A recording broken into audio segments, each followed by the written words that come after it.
Welcome back नाज़रीन। हमें join किया है शेख रोहेल असगर साहब ने, मुस्लिम लीग नून के सीनियर रहनुमा है। बहुत बहुत शुक्रिया हमें प्रोग्राम में ज्वाइन करने के लिए। सर, ईद के बाद एक नया महाज खुलने वाला है। इमरान खान साहब ने अपनी पार्टी को हदायत कर दी है कि अब एक भरपूर तहरीक चलेगी, दोबारा से चलेगी, और फिर वो साथ ये भी कहते हैं कि इसमें अपोजिशन को साथ मिलाया जाएगा। साथ वकला भी हमने देखा कि पर तोल रहे हैं, सहाफ़ी वैसे ही आपसे नाराज़ हैं। क्या कर रहे हैं, इतने ज़्यादा महाज क्यों खोल लिए आपने अपने लिए? नहीं, ये तो मेरा नहीं ख्याल। एक पहला पहला मैं आपसे बात कर लूँ ना, ये जो इमरान साहब है ना, आप पहले इमरान की बात कर लीजिए। इमरान को मैं, खैर वो मशवरा तो किसी का क्या मानेगा, कभी वो जिंदगी में उसने मशवरा माना नहीं किसी का। लेकिन मेरा ख्याल है एक और गलती करने जा रहा है। जैसे एक 9 मई की गलती हुई, फिर उसके बाद 26 नवंबर की गलती हुई, अब एक और ब्लंडर मारेगा। अब देखिए, मैं आपको एक छोटी सी मिसाल देता हूँ, और मैं अक्सर कहता हूँ, एक एक्सट्रीम था मेरी नजर में। मेरी नजर में ऐसा मेरी नजर में ऐसा बुलंद कामत सियासी जुल्फकार अली भुट्टो, खुदा उन पे अपनी रहमतें करे, उनसे बड़े कद का आदमी सियासत में नहीं आया। आपने देखा क्या हुआ था। लोगों ने उनसे कहा कि कायदे अवाम, आप फिक्र ना करें, ये कुछ हो ही नहीं सकता, आपका बाल बीका नहीं कर सकते। अगलों ने फांसी लगा दी। नवाज शरीफ के पास मुझे याद है कि 2/3 मेजोरिटी थी जब उसकी गवर्नमेंट को टॉपल किया गया। तो उसके बाद क्या हुआ था? कुछ नहीं हुआ। अब थोड़ा सा आप जरा गौर दिस कीजिएगा इज अ मेरी वेरी बात पे। Dangerous statement you are saying कि हम अगर तारीख का जायजा लें तो मैं अभी बता देता हूँ, जी। रिसेंट बता देता हूँ। ये जो बानी पीटीआई है, इनको 14 साल कैद सुनाई गई। मुझे पाकिस्तान का कोई एक जगह, कोई एक कोना बता दें जहां पे कोई किसी किस्म का एहतजाज किया गया हो कि जनाब हमारे पीरो मुर्शद, हमारे काबिल एहतराम जनाब बानिए पीटीआई, दिलों की धड़कन, करोड़ों आवाम की जान, आपने उसको कैद कर दिया। कोई एक वाक्य मुझे बता दीजिए। सर, इस पे मैं अगर ये बाद में सब आऊंगा, लेकिन इससे पहले जो आपने स्टेटमेंट दी है, क्या आजकल के दौर में भी एक साबिक वजीर आजम को जिस तरह जुल्फिकार अली भुट्टो साहब के साथ हुआ उस तरह हो सकता है? क्यों नहीं हो सकता यार? मतलब पाकिस्तान सर, है ये, यहाँ पे कुछ नहीं हो सकता। यानी आप कह रहे हैं कि इमरान खान साहब को मैक्सिमम डिसीजन, यानी 14 साल, आपको पता है उम्र कैद की सजा तो आपने दे दी, इससे जो फांसी की तरफ भी लेके जाया जा सकता है। हुजूर, मैं जनाब से अर्ज कर रहा हूँ, मेरी आप बात को समझने की कोशिश करें। मैं अभी आने वाले कल की बात तो कर ही नहीं रहा। मैं तो गुजरे हुए कल की बात कर रहा हूँ ना, जो गुजर गए हैं। मैं सर, तो जो उससे अगर कंक्लूजन इंसान, आपका ड्रॉ कर रहा हूं वो तो मैं यही कह रहा हूं ना कि माजी को अगर देखें तो इस तरह भी हो सकता है, यानी। हुजूर, मैं ये अर्ज कर रहा हूं कि अगर कोई शख्स माजी से नहीं सीखता तो उससे बड़ा सियाना कौन हो सकता है? अब मैं इसके अलावा और क्या कह तो सकता फिर ऐसा करते हैं कि फिर आप हूँ? लोगों ने जिस तरह से वोट को इज्जत दो का बयानिया दिया, इमरान खान साहब भी उस तरह से यू टर्न मारे, अभी वो इनकलाबी जो बने हुए हैं, और मुफाहमत क्या कर लें, करें उसके जी, बाद ना फिर वजीर करें। आजम होंगे हमारे। देखें, आपकी सबसे बड़ी गलती ये थी हजूर किबला इमरान साहब की, कि आपने इस मामले को इतनी हाइप दे दी, इतना ऊंचा ले गए कि अब आपके लिए नीचे आना बड़ा मुश्किल है। ये तो मतलब ये है कि जैसे एक मिसाल है, पंजाबी में कह दूं, इस तरह है जैसा सप दे मुंह च कोड़ के ली निकले ते कोड़ उगले ते लज नहीं रही। तो अब इतनी दूर ले जाने की जरूरत क्या थी? सियासत में इंतहा नहीं होती।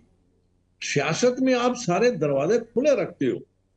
पहली गलती तो इन्होंने यह की कि हर सियासतदान की इन्होंने पगड़ी उछाली और बड़े बड़े बुरे बुरे नामों से याद किया। आपका क्या ख्याल है कि लोग भूल जाते हैं? अब वो जमाना नहीं है सर, अब कोई नहीं भूलता। आप आज जाति करेंगे, लोग याद रखते हैं। सर, लोग तो अभी भी मेरा खड़े ख्याल हुए है हैं कि ना इमरान खान साहब के साथ, अभी भी। आज वो कहते हैं फ्री एंड फेयर इलेक्शन हो तो मैं जीतूंगा। अभी भी आपकी हुकूमत पे फॉर्म 45 का, फॉर्म 47 का तनाज़ा मौजूद है, जो कि इलेक्शन ट्रिब्यूनल्स फैसले करे तो हकीकत खुलकर सामने आ जाएगी। 3 साल हो गया, ऐसी हकीकत खुल के क्या सामने आनी है? 1 साल हो गया हुकूमत कर रही है। हुकूमत अपनी काम कर रही है, हुकूमत अपने फर्स्ट क्लास अपनी वो चला रही है। सर किस अब तरह चला पता रही नहीं है तो कौन सी मुझे और आप दोनों को पता है। चला रही है या नहीं चला रही, चल तो रही है ना। जो मर्जी कर लें, जो मर्जी कह लें, चल तो रही है। मियाँ शहबाज शरीफ बैठता है ना गाड़ी में, दो झंडों की गाड़ी में बैठता है ना, प्रोटोकॉल आगे पीछे गाड़ियां सब होती हैं, तो फिर तो क्या आप कौन सी बातें सर छोड़ें वैसे आप इन बातों को। अब ये देखो, लग रहा है अब इस गाड़ी में कोई आप और बैठने वाला है, क्योंकि पाकिस्तान में आपको पता है कि 2-3 साल ही होते हैं सिर्फ। फिर जब आपको ये पता है तो फिर आप, मेरे ख्याल में शायद हम अपना वक्त जाया करते हैं।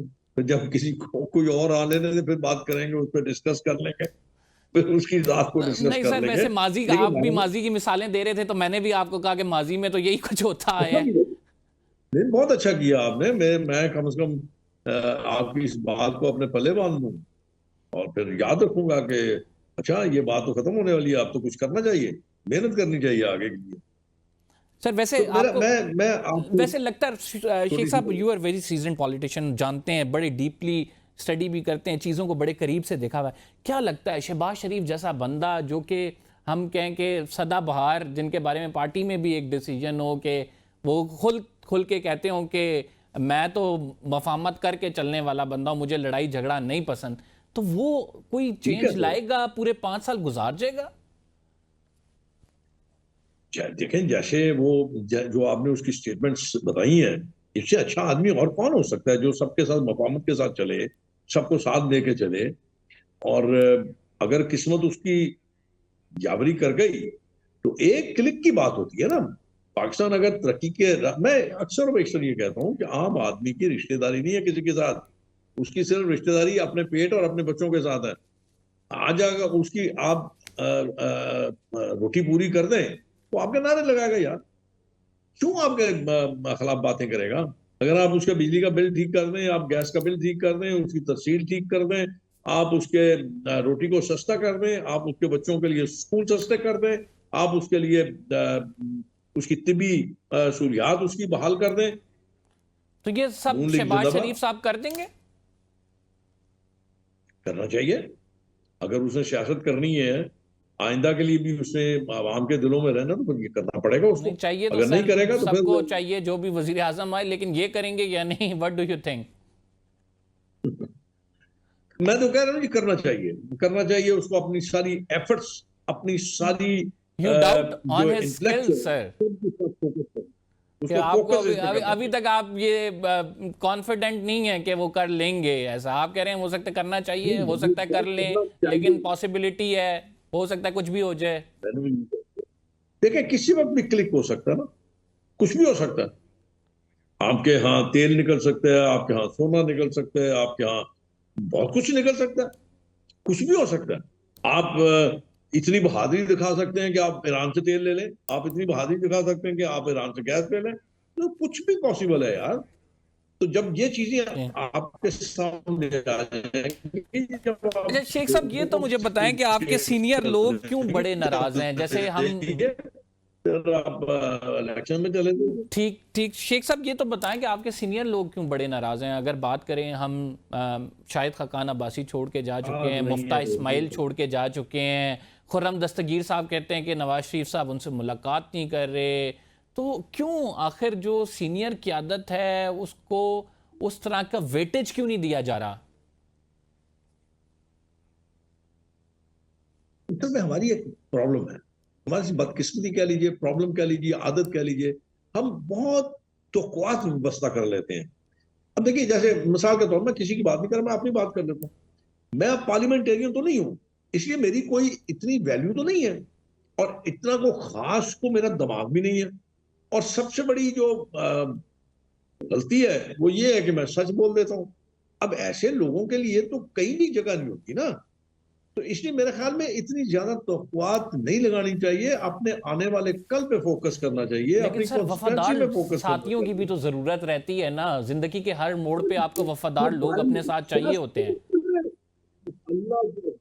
अल्लाह के बंदे, सियासत में वफादारी कहाँ होती है? सियासत में तो सिर्फ जरूरत होती है। वफादारी सर में मारनी है यार, वफादारी को क्या करना है? तो सर वैसे बड़ी ज्यादती की बात है, इतने मैं बड़े लीडर हो के नवाज शरीफ अगर वफादार दोस्तों का ख्याल ना रखें तो। नहीं, नवाज शरीफ अच्छा आदमी है, मतलब थोड़ा सा खामोश है। मेरे ख्याल में शायद तबीयत भी ठीक नहीं है, कुछ इसी किस्म का कोई है मामला। लेकिन वह बड़े वफादार आदमी है, जब मिलते हैं तो बड़े प्यार से मिलते हैं। आखिरी मुलाकात मिल कब लेंगे। हुई थी? जी सर। आखिरी मुलाकात कब हुई थी सर? मेरी जी, उन्होंने आपको शर्फे मुलाकात कब बख्शा था सर आखिरी दफा? देखिए, मैं फिर आपसे वही बात करूंगा। तो जब मैं जब इलेक्शन का दौरा था, तो उस वक्त जब जाते हैं आप सीएसएस का इम्तिहान देने, वो टिकट को मैं सीएसएस का इम्तिहान ही कहता हूँ, जब जाते हैं तो जनाब मेरी उनसे मुलाकातें होती रही हैं। लेकिन उसके बाद देखे ना, मेरे पास अब कोई ऐसा ओहदा तो है नहीं कि मैं, और दूसरी बात ये है कि मैं, मुझे कोई काम भी नहीं है उनसे, तो मैं खाम खा उनको बेचारों को तकलीफ दूं, तो मेरा ख्याल है मैं जरूरत महसूस। और दूसरी बात ये, मैं जरा थोड़ा आइसोलेशन में सर रह वैसे रहा हूँ, वैसे ये बात बाउंड्रीज भी में है हूँ। कि जब बच्चे बड़े हो जाएं और बड़े बड़े ओहदों पे भी बैठे हैं तो उनके मुस्तकबिल की भी फिक्र होती है। फिर कुछ करीबी रफीक उस तरह से उनसे मामला ताल्लुकात नहीं रहते, ये भी एक बात है वैसे, है ना? मे भी हो सकता है, लेकिन मेरा नहीं ख्याल कि ऐसा होना चाहिए। ये तो ये तो मुमकिन नहीं है कि अब मेरा अगर ओहदा आ जाता तो मैं अपने बच्चों को भूल जाता हूँ। ये नहीं हो सकता, या मैं अपने दोस्तों को भूल जाता हूँ। वापस तो मैंने अपने दोस्तों में जाना है। क्योंकि सर कुछ हल्के कहते हैं ये कि मरियम नवाज जब से सियासत में इन हुई हैं, बहुत सारे सीनियर सियासतदान खुद से उन्होंने अपने आप को साइडलाइन किया है, क्योंकि पार्टी में जब जूनियर सीनियर की जगह ले ले तो जाहिर बात है वो बात नहीं रहती। ऐसा नहीं है। देखें, बात यह है कि अगर आप हकायक को देखें, तो ये जमात किसकी है? ये जमात है मियां नवाज शरीफ साहब। सारी जमात के महवर जो है या सेंटर पॉइंट है, वो है मियां नवाज शरीफ। तो राइट नाउ अब तो सर ये गिला शहबाज शरीफ करना, लीड कर रहे हैं सारा कुछ। जी सर। राइट नाउ तो शहबाज शरीफ लीड कर रहे हैं सारा कुछ। नहीं, ये नहीं, मैं जो बात आपसे अर्ज कर रहा हूं ना, कि अगर नवाज शरीफ साहब रुए रवा इस जमात के, तो नवाज शरीफ साहब की अपनी स्वाबदीद है, वो जिसको चाहे अपनी लेगेसी ट्रांसफर करता है। अब अपनी बेटी को करते हैं, अपने भाई को करते हैं, ये तो उनकी स्वाबदीद है ना। आप या मैं या कोई और उस पर अगर इस पे कोई इख्तलाफ करता है, तो वो बनता नहीं है यार। चलें सर, ठीक ठीक है, है ना। बहुत मैं शुक्रिया। अगर शेख रोहिल असगर साहब हमारे साथ मौजूद थे, बड़ी खुल के आप राय का इजहार कर रहे थे। हमने नाज़रीन प्रोग्राम को क्लोज करना है, बिल्कुल टाइम नहीं बचा फिलहाल के लिए। इतनी कम्बर जदी को इजाज़त दीजिए, अल्लाह ने के बान।